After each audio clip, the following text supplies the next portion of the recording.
നിർത്ത്. പീതാംബരൻ ചേട്ടനെ ഓർമ്മയുണ്ടോ മോനെ? ചേട്ടനിപ്പോ എന്താ ഈ വഴിക്ക് ഇവിടെ ഈ സമയത്ത്? പകല് നീ മുങ്ങിയിട്ട് രാത്രിയിലെ നീ പൊങ്ങൂന്ന് ഞാൻ അറിഞ്ഞു. പൊങ്ങുമ്പോ പിടിക്കാന്ന് കരുതി. ഇപ്പൊ പൊങ്ങി ഞാൻ പിടിച്ചു. മര്യാദയ്ക്ക് എന്റെ കാശാ. അയ്യോ ചേട്ടാ, കയ്യിലില്ലാഞ്ഞിട്ടല്ലേ? കയ്യിലില്ല, പോക്കറ്റിലുണ്ട്. സ്വർണ്ണക്കടയിൽ നീ കാശുമായി ഇറങ്ങി വരുന്നത് കണ്ടവരുണ്ട്. ഞാനോ? അല്ല, നിന്റെ അച്ഛൻ. അത് ഞാനൊരു അത്യാവശ്യത്തിനായിട്ട്. എടാ, അത്യാവശ്യം എനിക്കുണ്ട്. പാപ്പി മര്യാദയ്ക്ക് തരില്ല, പിടിച്ചു വാങ്ങിക്കണം. ഞാൻ പറയാം.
എന്താ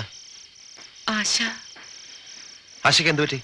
പറ്റിയത് അവൾക്കല്ല, നമുക്കാ. കുഞ്ഞു പെങ്ങള് പൊന്നാങ്ങളുടെ പണിക്കാരന്റെ കൂടെ ഒളിച്ചോടിപ്പോയി. അതേടാ, മോന്തായം വളഞ്ഞാൽ 64 വളഞ്ഞൊന്ന. നീയല്ലേ അവൾക്ക് മാതൃക കാട്ടിക്കൊടുത്തത്? ഓരോന്ന് ചെയ്യുമ്പോഴോർക്കണം. ഇനിയുള്ള കാലം എനിക്കോ നിനക്കോ ഈ നാട്ടുകാരുടെ മുമ്പിൽ തല ഉയർത്തി നടക്കാൻ പറ്റുമോ? ഇല്ല. നീയാണ് അതിന്റെ കാരണം. നിന്റെ ഭാര്യയെ തട്ടിക്കൊണ്ടുവരാൻ നീ അവനെ കൂട്ടുപിടിച്ചു. ഈ വീട്ടിൽ അവൻ ആവശ്യമില്ലാത്ത സ്വാതന്ത്ര്യം നീ കൊടുത്തു. കല്യാണ പ്രായമെത്തിയ ഒരു പെണ്ണ് ഈ വീട്ടിലുണ്ടെന്നുള്ള കാര്യം നീ ഓർത്തില്ല. ഞാൻ അപ്പോഴേ പറഞ്ഞതാ അവൻ ശരിയല്ലെന്ന്. അപ്പൊ നീ പറഞ്ഞു ഞങ്ങളെക്കാൾ ഭേദം അവനാണെന്ന്. ഇപ്പൊ എന്തായിടാ, ഒരു ഒറ്റ അടി വെച്ചെന്നുണ്ടല്ലോ. അവളെ കുറ്റം പറഞ്ഞിട്ട് കാര്യമില്ല. സ്വന്തം ചേട്ടന്റെ മനസാക്ഷി സൂക്ഷിപ്പുകാരനല്ലേ അവൻ. എടാ, സോഷ്യലിസം എന്നും പറഞ്ഞു ബാലിക്കാരനെ സ്വന്തം കിടപ്പറ വരെ കയറ്റി നിരങ്ങാൻ അനുവദിക്കുന്ന എല്ലാവന്റെയും ഗതിയിതാ. തേണുകേ, അവൾ എഴുതി വെച്ച കത്തെടുത്ത് അളിയന് കൊടുക്ക, വായിച്ച് രസിക്കട്ടെ. നല്ല ഫാമിലി.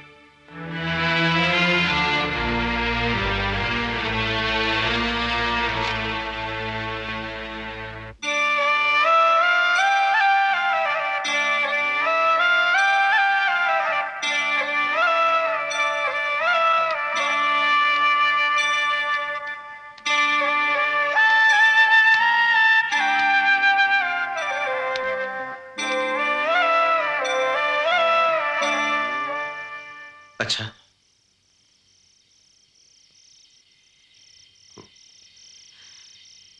എല്ലാരും പറയുന്നത് നേരല്ലേ?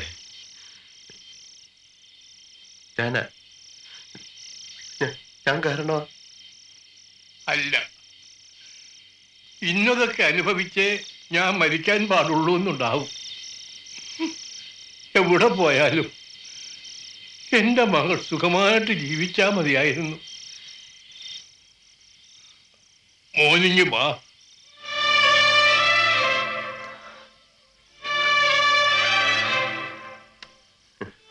അച്ഛൻ്റെ അടുത്തിരിക്കുക.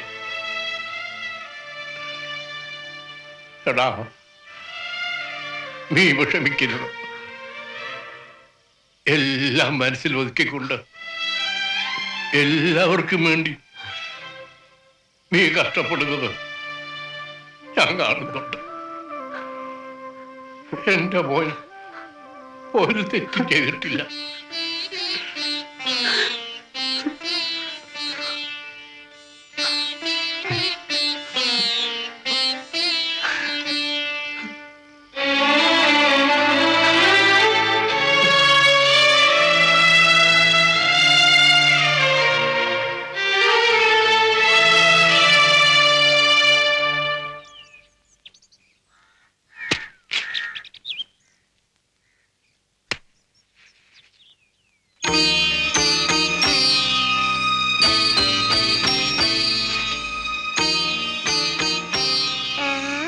അപ്പൂപ്പ ഒരു കൊടം.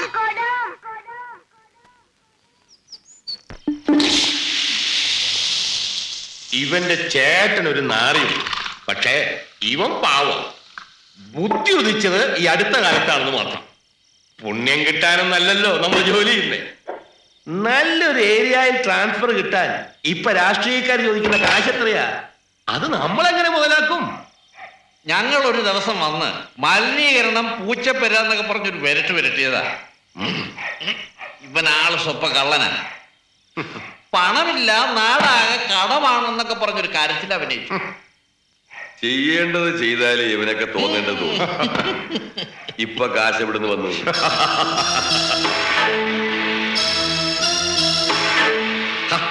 ഇതിനിടയ്ക്ക് താൻ എവിടെ പോയിരുന്നു? ഞാൻ ഈ കെട്ടിടത്തിന്റെ മുകളിലും ചുറ്റിനും ഒക്കെ പെട്രോൾ ഒഴിക്കുകയായിരുന്നു.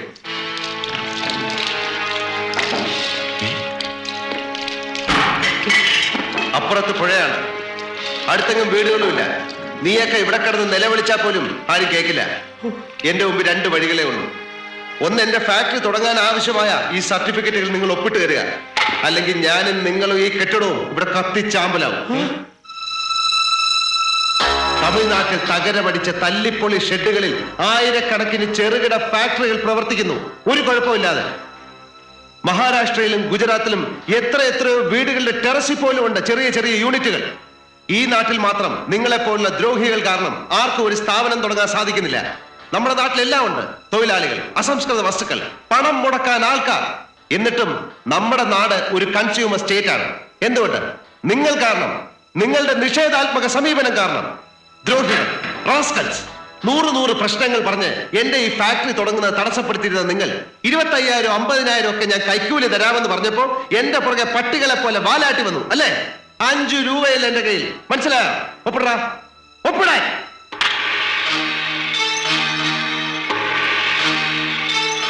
ഒപ്പിടുന്നോ അതോ ഇവിടെ കിടന്ന് കത്തിച്ചാമ്പലാവണോ?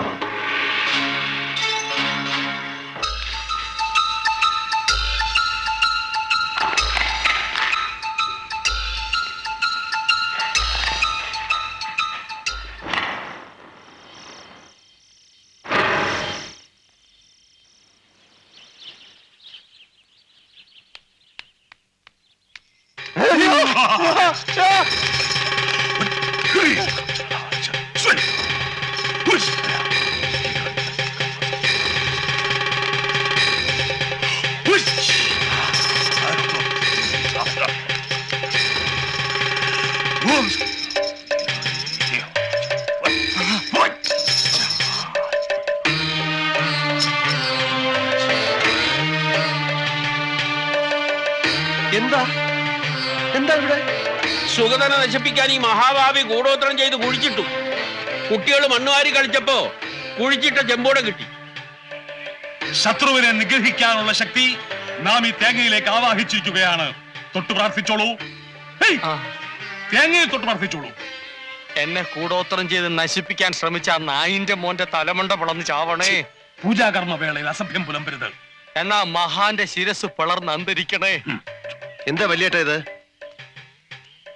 വല്യേട്ടൻ എന്താ ഒന്നും മിണ്ടാത്ത? അവനിനി മിണ്ടൂല. അവനിനി ജീവിതത്തിൽ ആരോടും മിണ്ടൂല. ഈ പൂജ സുനാമണി കഴിഞ്ഞ് തേങ്ങ നിലത്തെറിഞ്ഞുടയ്ക്കുമ്പോ ഇവന്റെ തല പൊട്ടിത്തെറിക്കും. തലയും തലച്ചോറും തൂത്തുവാരി കഴുകാൻ സോപ്പും വെള്ളവും ചൂലും കരുതി വെച്ചോ അവൻ പറഞ്ഞാരെ.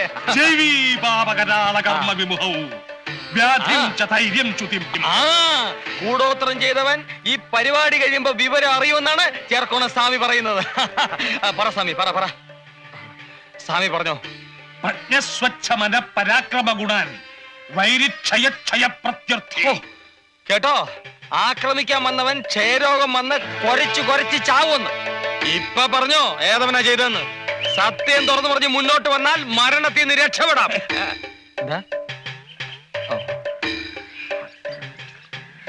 എടാ, ചേർക്കോണം സ്വാമിയോട് വാശി വേണ്ട. നീ അങ്ങോട്ട് സമ്മതിച്ചേക്ക്. വെറുതെ ഭാര്യയും കുഞ്ഞുങ്ങളെ അനാഥരാക്കണേ എന്തിനാ? നിങ്ങൾ അങ്ങ് സമ്മതിച്ചേക്ക്. നീ സമ്മതിക്കണ്ടടാ. സമ്മതിച്ചാ നിന്റെ തല പൊട്ടിത്തെറിക്കുന്ന കാണാൻ എനിക്ക് പറ്റില്ല. ഭഗവാനെ, സൂര്യാദിഗ്രഹങ്ങൾ വീഗത്തിലും രാഹുകേതുക്കളാകുന്ന അനിഷ്ടഭാവനാഥന്മാരോടും കൂടി നിൽക്കുന്നതായിട്ടാണ് കാണുന്നത്. അതെ, അവൻ അവിടെ തന്നെ നിൽക്കുകയാണ് എന്നെ നശിപ്പിക്കാൻ, എന്നെ കുളം തോട്ടാൻ. പക്ഷെ നടക്കില്ല. അതിനു മുമ്പേ പൂച്ചു പുറത്തായി.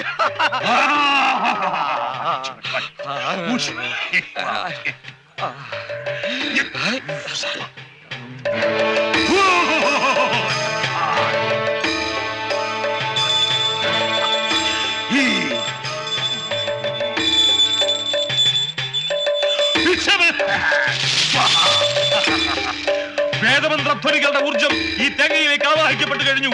പരീക്ഷണം മതിയാക്കൂ. ദുഷ്കർമ്മി മറവിലേക്ക് പുറത്തു വരൂ. തേങ്ങ ഉടക്കി സ്വാമി. സത്യം തുറന്നു പറയൂ. ആരാണ് ഈ കുടം കുടിച്ചിട്ടത്? തേങ്ങ എറിഞ്ഞു ഉടക്കി സ്വാമി. അവന്റെ തല കുടുംബം പൊട്ടിത്തെറിക്കട്ടെ. അനാഥമാക്കല്ലേ സ്വാമി. അരുത്. ഭാവിക്ക് പശ്ചാത്തപിക്കാൻ ഒരു ചെറുപഴുതുകൂടി. അന്തസ്സായി തെറ്റു തുറന്നു പറയൂ. നാം വെറുതെ വിടാം. വെറുതെ വിടാൻ പറ്റില്ല. മന്ത്രവാദി ചതിക്കല്ലേ. ഈ തേങ്ങയും തലയും അണ്ടകടാഹങ്ങളും ഞെട്ടിച്ചുകൊണ്ട് പൊട്ടിച്ചു തുറം മുമ്പ് ഉണ്മ തുറന്നു പറഞ്ഞോളൂ. ഇനിയും ക്ഷമിക്കാനാവില്ല. പൊട്ടിക്കണോ? എങ്കിൽ അനുഭവിച്ചു. ഞാൻ ദാ പൊട്ടിക്കാൻ പോകുന്നു. ഇപ്പൊ പൊട്ടിക്കും.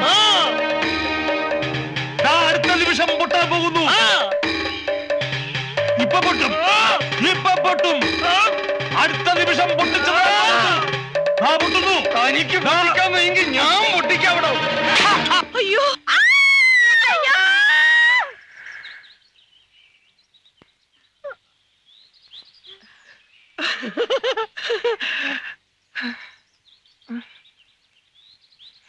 എല്ലാവരും ഒന്ന് നോക്കിയേ. എനിക്കിപ്പോ തലയുണ്ടോന്ന്. ആരുടെ തലയാണോ പൊട്ടിത്തെറിച്ച്? തന്റെ അപ്പൂപ്പന്റെയോ? താരെന്തിനാണോ എന്റെ തേങ്ങ മേടിച്ചുടച്ചത്? Bloody fool. തേങ്ങ ആരോടച്ചല്ലാത്താടാ? എന്നാ പിന്നെ തനിക്കോടെ തേങ്ങ മേടിച്ച് മുടച്ച പോരായിരുന്നോ? എന്നെ എന്തോടെ വിളിച്ചത്? മരവാക്കണി. നിർത്ത്. നിങ്ങൾ തമ്മിൽ തലതല്ലി പൊളിക്കണ്ട. ഞാനൊരു സത്യം പറയട്ടെടാ പട്ടി. ആരാണ് ഇവിടെ കുഴിച്ചിട്ടതെന്ന് അറിയോ? ഞാൻ പറയാം. കേക്കണോ കാർന്നോരെ? കേക്കണോടാ. ഞാൻ പറയാം. ഞാൻ തുറന്നു പറയാം. ഞാനാ ഇതിവിടെ കുഴിച്ചിട്ടത്. ഓടോ. ഇത് മാത്രല്ല, ഇതുപോലുള്ള മാരക മന്ത്ര തകിടുകൾ ഈ വീടിന്റെ പല ഭാഗത്തും ഞാൻ കുഴിച്ചിട്ടിട്ടുണ്ട്. കണ്ടുപിടിക്കാൻ എത്ര വലിയ മന്ത്രവാദി വന്നാലും ഒന്നും നടക്കില്ല. 5 പ്രാവശ്യം നീയോ നിന്റെ കുടുംബമോ അതിനെ മറികടന്നാൽ ദേഹമാസകലം പുണ്ണ് പിടിച്ച് പഴുത്ത് പുഴുത്ത് ദ്രവിച്ചിട്ടാവും. കൂടോത്രം ചെയ്തവരെ ശിക്ഷിക്കാൻ ഇന്ത്യൻ ഭരണഘടനയിൽ വകുപ്പിലിട പുല്ലേ. അയ്യോ ചേട്ടാ, ചേട്ടാ. അവിടെ നിൽക്കാൻ. ഇതെങ്ങോട്ടായി കിടന്ന് പായുന്നത്? വീട്ടിൽ ആരുമില്ല കുഞ്ഞെ. അതുകൊണ്ട് കിടന്നോടൂ. സത്യം പറയണം. തേങ്ങ അടിച്ചപ്പോ നിങ്ങൾ എന്തിനാ കിടന്ന് നിലവിളിച്ച്? അയ്യോ, അത് പിന്നെ ആ, പേടിച്ചിട്ട്. ഞങ്ങൾ ആരും പേടിച്ചില്ലല്ലോ. എനിക്ക് വയസ്സായില്ലേ. വയസ്സായെന്നൊന്നും ഞാൻ വിചാരിക്കില്ല. പോലീസ് സ്റ്റേഷനിൽ കൊണ്ടു കയറ്റി ഇടിച്ച ഷേപ്പ് ഞാൻ മാറ്റിക്കും. അയ്യോ, നിങ്ങളല്ലേ അത് അവിടെ കുഴിച്ചിട്ട്? അല്ലേ? അല്ല അല്ലേ? അല്ല അല്ലേ? അതെ. എന്തിനാ? ആര് പറഞ്ഞിട്ടാ? കുഞ്ഞിന് വേണ്ടിയാ. കുഞ്ഞു പറഞ്ഞിട്ടാ ഞാനിതൊക്കെ ചെയ്തത്. ഇനി ഒരിക്കലും ഞാൻ കുഴിച്ചിടത്തില്ല.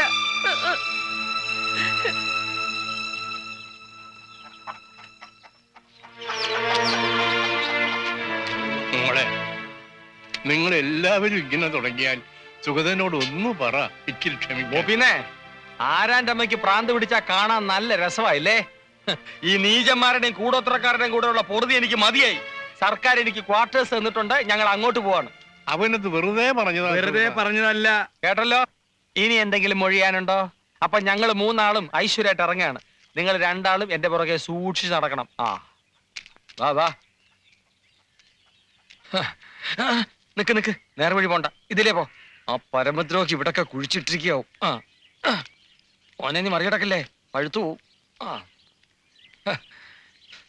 അവന്റെ അമ്മൂമ്മയുടെ കൂടോത്രം. അയ്യോ ദൈവമേ.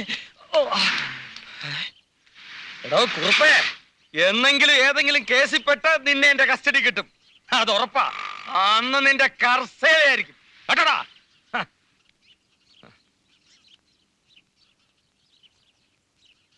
കഴിഞ്ഞോ? അതോ ഇനിയും വല്ല ആഗ്രഹം ബാക്കിയുണ്ടോ? ചേച്ചിയും കുടുംബവും പോയി, ഇനി ഇവിടെ ഉണ്ട് പലരും. എല്ലാരും തമ്മിലടിപ്പിച്ച് ഈ കുടുംബത്തിന്റെ സ്വസ്ഥത പൂർണ്ണമായി നശിപ്പിച്ച നിനക്ക് സമാനാവോ? നിന്നെപ്പറ്റി എല്ലാം അറിയാമെന്ന് ഞാൻ അഹങ്കരിച്ചിരുന്നു. കോമൺ സെൻസ് ഇല്ലാത്ത ചന്ത പെണ്ണുങ്ങളെ പോലെ നീ ഇത്രമാത്രം അതപ്പതിക്കുമെന്ന് ഞാൻ ഒരിക്കലും വിചാരിച്ചില്ല.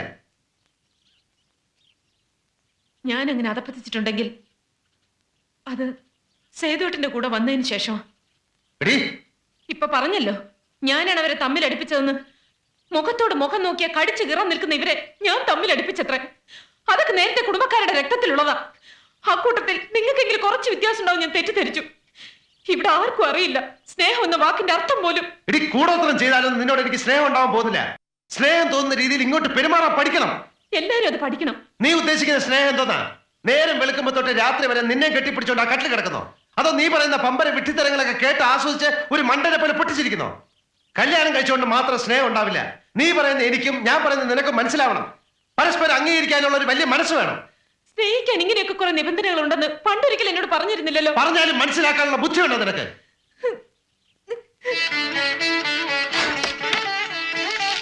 ബുദ്ധിയില്ലാത്ത എന്നെ നീ എന്റെ തേനാണ്, പാലാണ്, ചക്രക്കുടാണെന്നൊക്കെ പറഞ്ഞ് പുകഴ്ത്തിരുന്നു. നിങ്ങൾക്ക് ഇപ്പൊ ഞാൻ ഒന്നിനും കൊള്ളാത്ത